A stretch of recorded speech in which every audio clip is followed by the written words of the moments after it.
नमस्ते बच्चों, मैं पिंकी गांधी। आज हम पढ़ेंगे पाठ 2 नन्हा पेड़। पाठ को शुरू करने से पहले आप ये बताइए कि आप सब कैसे हैं। अच्छे ही होंगे ना। और घर पे रहते होंगे, सुरक्षित होंगे, बाहर खेलने बिल्कुल नहीं जाते होंगे, है ना। चलो आओ, आज हम पाठ पढ़ते हैं नन्हा पेड़। ये जो पाठ है हमें बहुत अच्छी शिक्षा देता है। इस शिक्षा को हमें अपने जीवन में उतारना भी होगा। सिर्फ पाठ पढ़ के खत्म नहीं करना होगा।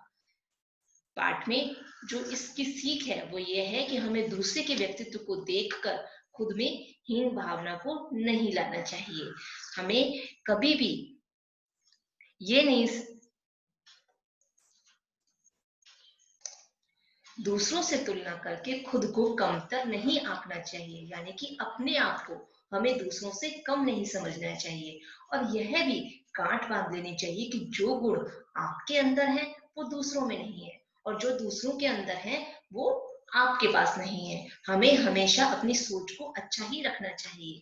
किसी विद्वान ने कहा है कि खुद को आंकने के लिए अपनी तुलना हमें दूसरों से नहीं करनी चाहिए। जो लोग ऐसा सोचते हैं, करते हैं, वो या तो घमंडी हो जाते हैं या अपने आप को दूसरों से कम समझने लगते हैं। यही उचित है कि हमें क्या करना चाहिए कि हमें अपने आप से प्रतियोगिता रखनी चाहिए, अपने आप से कंपटीशन रखना चाहिए, दूसरों से नहीं। आज हम अपने दोस्त को देखते हैं कि वो क्या करता है, बहुत अच्छे नंबर लाता है, तो हमें अपने आप में हीन भावना नहीं रखनी चाहिए कि हमारे नंबर कम आते हैं या मुझे उसके जैसे लाने हैं। नहीं, हमें ये सोचना चाहिए कि उसके नंबर ज्यादा आते हैं, मेरे कम आते हैं, मेरे कम आते हैं, इसीलिए मुझे ज्यादा पढ़ना है और अच्छे नंबर लेके आने हैं। दूसरों से ईर्ष्या की भावना रखते हुए आगे नहीं बढ़ना चाहिए।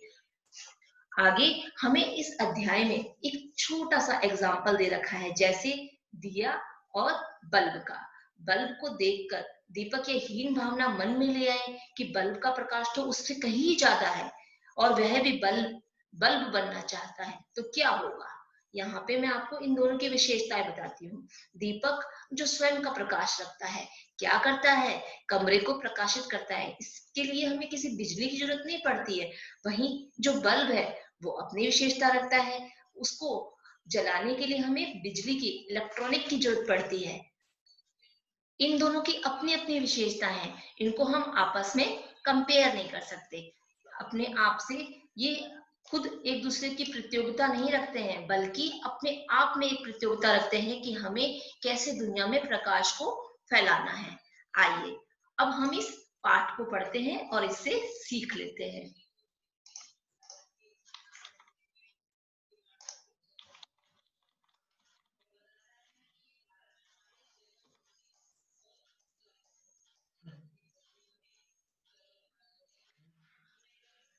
इस पाठ में हमें बहुत अच्छी अच्छी सीख ये भी दे रखी है कि यदि हम अपने आप में निराशा रखेंगे या असंतुष्ट होंगे तो हमारा जीवन जो है वो सुखी नहीं रहेगा। एक छोटा सा सार में इस कहानी का आपको बता देती हूँ कि एक छोटा सा पेड़ था और उस पेड़ ने उस पेड़ के जो अपने पत्ते थे वो उससे कभी संतुष्ट नहीं रहता था। हालांकि उस पेड़ में तो पत्ते ही नहीं थे, कांटे थे। वो दूसरे पेड़ों को जो पत्ते थे दूसरे पेड़ों के, उनको देखकर ईर्ष्या की भावना रखता था और भगवान से रोज नया नया मांगता रहता था। आखिर अंत क्या होता है, वो अपने आप में संतुष्ट रहता है कि जो जैसा था भगवान उसको वापस वैसा ही बना दे। इस कहानी से हमें भी यही सीख मिलती है कि भगवान ने जैसा हमें दिया है हम उसमें संतुष्ट रहें, दूसरों को देखकर हीन भावना अपने अंदर ना लाए। चलिए अब हम इस पाठ को पढ़ते हैं। एक जंगल में एक छोटा सा पेड़ था। वह आंधी में हिलता, धूप में जलता और बारिश में भीगता रहता। जंगल में और भी पेड़ थे, लेकिन नन्हा पेड़ सबसे अलग था। दूसरों पेड़ों पर तो हरे भरे पत्ते थे, लेकिन इस पेड़ पर सिर्फ कांटे थे। नन्हे पेड़ को यह देखकर बहुत बुरा लगता था। वह सोचता, सभी मुझसे डरते हैं, कांटों के डर से तो मुझे कोई छूता तक भी नहीं है। काश मेरे ऊपर भी सुनहरे पत्ते होते, बिल्कुल सोने की तरह चमकीले। समझ में आया इस पैराग्राफ में क्या कह रहे हैं। इसमें एक छोटा सा पेड़ था, आंधी आती, पेड़ पे तो हालांकि कुछ भी नहीं था, सिर्फ कांटे ही कांटे थे, लेकिन जैसे ही आंधी में वो हिलता, धूप में जलता, बारिश में भीगता, तो भगवान से क्या कहता कि मुझे ऐसे कांटे कांटे क्यों दिए हैं, इन कांटों की वजह से तो कोई मेरे पास आता भी नहीं है, मुझे कोई हाथ भी नहीं लगाता। और दूसरे पेड़ों पर देखो कितने सुंदर सुंदर पत्ते हैं। वो भगवान से चाहता कि मेरे अंदर भी कोई विशेषता होती, मुझे भी लोग देखते, मुझे हाथ लगाते, मेरे पास आते। इसलिए वो भगवान से प्रार्थना करता है कि मेरे सुनहरे सुनहरे पत्ते कर दो ना। भगवान आखिर उसकी इच्छा पूरी करते हैं और हम आगे बढ़ते हैं। एक दिन जब सूरज निकला तो एक अजीब सी चीज दिखी। उस पेड़ के सारे कांटे गायब हो गए और सुनहरे पत्ते उग आए। सूरज की रोशनी में पत्ते चमचमा रहे थे। इन पत्तों को देखकर नन्हे पेड़ का अंग अंग मुस्काने लगा। धीरे धीरे शाम हो गई, फिर रात घिर आई। उस समय वहां एक आदमी आया। उसने देखा कि उस पेड़ पर तो सोने के पत्ते लगे हैं। बस, सोना किसको प्यारा नहीं होता। बस फिर क्या था, उसने चुपके चुपके सारे पत्ते तोड़कर थैली में भर दिए। देखा भगवान का चमत्कार क्या हुआ था। विश तो उसने भगवान से कर ली, इच्छा तो जाहिर कर ली कि मेरे जो कांटे हैं उनको क्या कर दो, सोने में बदल दो। सोने के पत्ते मिल गए, चमचमा भी रहे थे सूरज की रोशनी में। लेकिन क्या हुआ, रात होते होते एक आदमी आया, सारे पत्ते उड़ा के ले गया, थैली भर के वहां से चला गया। आगे बढ़ते हैं। पेड़ बेचारा ठूंठ बन गया। ठूंठ यानी क्या है यहाँ पर, बिना पत्तों वाला सूखा पेड़। जो सूखा पेड़ होता है ना, उसे हम बोलते हैं बिना पत्तों वाला सूखा पेड़। पेड़ जो है बेचारा ठूंठ बन गया। उसे बहुत दुख हुआ, सोचने लगा मेरे ऊपर पत्ते जरूर हों पर सुनहरे नहीं, कांच जैसे चमकदार होने से ही काम चल जाएगा। क्या कहता है वो आखिर, कि मुझे तो कोई नहीं चाहिए सोने के पत्ते, मेरे तो पत्ते ऐसे होने चाहिए कि बस चमकते रहे, तो कांच वाले भी चल जाएंगे। तो भगवान से कहता है कि मेरे पत्तों को कांच वाला बना दो। चलो, अब हम इस पेज के शब्दार्थ को देख लेते हैं। आंधी, हमने सबसे पहले देखा था कि जब तेज हवा चलती है तो आंधी शब्द का प्रयोग किया गया है। तो आंधी का मतलब क्या हुआ यहाँ पे, तेज हवा। नन्हा, छोटा, सिर्फ, केवल, सुनहरे, सोने के रंग के, अजीब, अनोखी, चमचमाना, चमक बिखेरना। जैसे उसके पत्ते थे ना सोने के, चमक बिखेर रहे थे, वहां पे ये यूज हुआ है, चमचमाना। अंग अंग मुस्काने लगा, बहुत खुश हो गया जब उसने पेड़ ने देखा ना कि मेरे सोने के पत्ते हो गए हैं, तो उसका अंग अंग मुस्काने लग गया। ठूंठ, बिना पत्तों वाला सूखा पेड़। जब पेड़ से पत्ते गायब हो जाते हैं तो उसको बोलते हैं ठूंठ। चमकदार, जिसमें चमक हो। ये हो गया बच्चों हमारा पेज नंबर 19। अब हम पढ़ेंगे पेज नंबर 20 को। शब्दार्थ देखते हैं पहले इसके। बेहद, बहुत अधिक या फिर असीमित। चकना चूर, टुकड़े टुकड़े। फूला ना समाया, जब हम बहुत खुश होते हैं तो इस मुहावरे का प्रयोग करते हैं, फूला ना समाया। झुंड, दल या समूह। जानवर भी रहते हैं ना झुंड में, इकट्ठे होकर के रहते हैं, तो उसको बोलते हैं दल या समूह। भले, अच्छे। इस पाठ को देखते हैं। सुबह हुई तो पेड़ पर सुंदर सुंदर रंग बिरंगे कांच के पत्ते लगे हुए थे।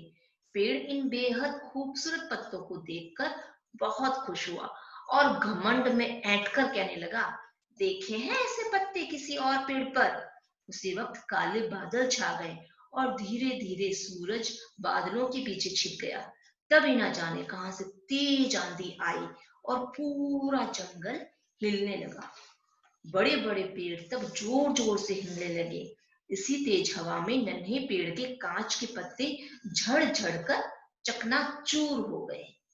क्या हुआ था यहाँ पे, भगवान से उसने चाहा कि चलो सोने के पत्ते तो वो आदमी चुरा के ले गया, तो कहता मुझे नहीं चाहिए चमकीले पत्ते, सोने के पत्ते, आप क्या कर दो, कांच के पत्ते ही मुझे दे दो। भगवान ने उसे कांच के पत्ते दे दिए।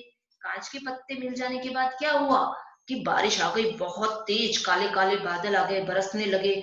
बड़े बड़े पेड़ जो थे वो भी तेज आंधी के कारण जोर जोर से हिलने लगे। वो तो एक छोटा सा पेड़ था, वो भी हिलना था।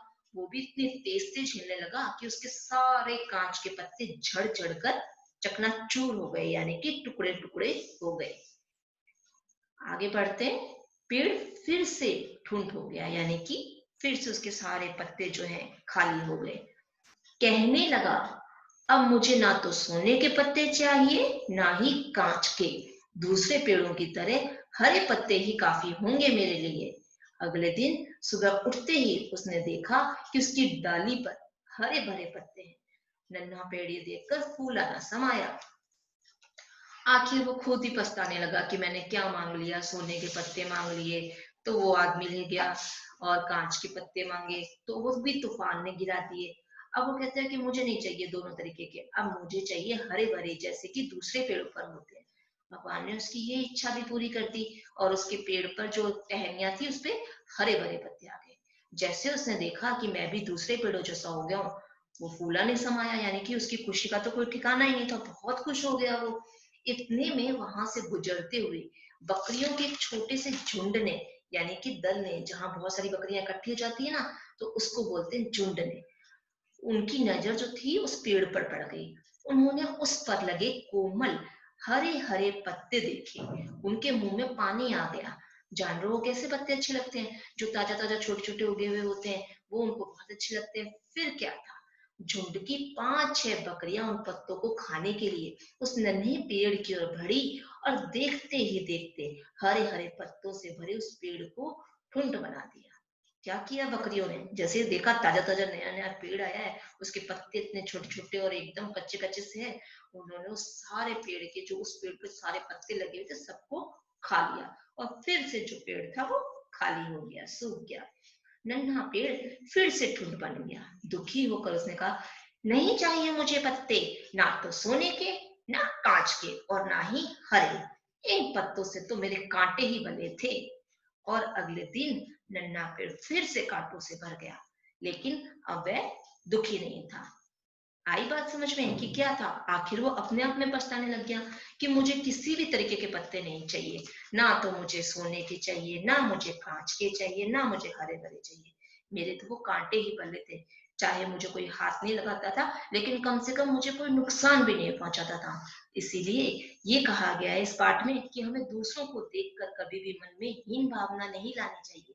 भगवान ने हमें जितना दिया है उसमें संतुष्ट रहना चाहिए, और जो दिया है वो बहुत अच्छा दिया है, उसी को देखते हुए हमें उसे और बेहतर बनाना चाहिए। तो बच्चों, आपको क्या सीख मिली इस कहानी से, कि हम जो पढ़ाई करते हैं, जितने नंबर हमारे आते हैं, उससे हमें और भी ज्यादा नंबर लाने हैं। दूसरों को देखकर ईर्ष्या की भावना हमारे मन में हमें नहीं लानी है। ठीक है, ये हो गया हमारा पार्ट 2। आगे के जो अभ्यास प्रश्न हैं वो हम अगली कक्षा में करेंगे। आज के लिए इतना ही। धन्यवाद।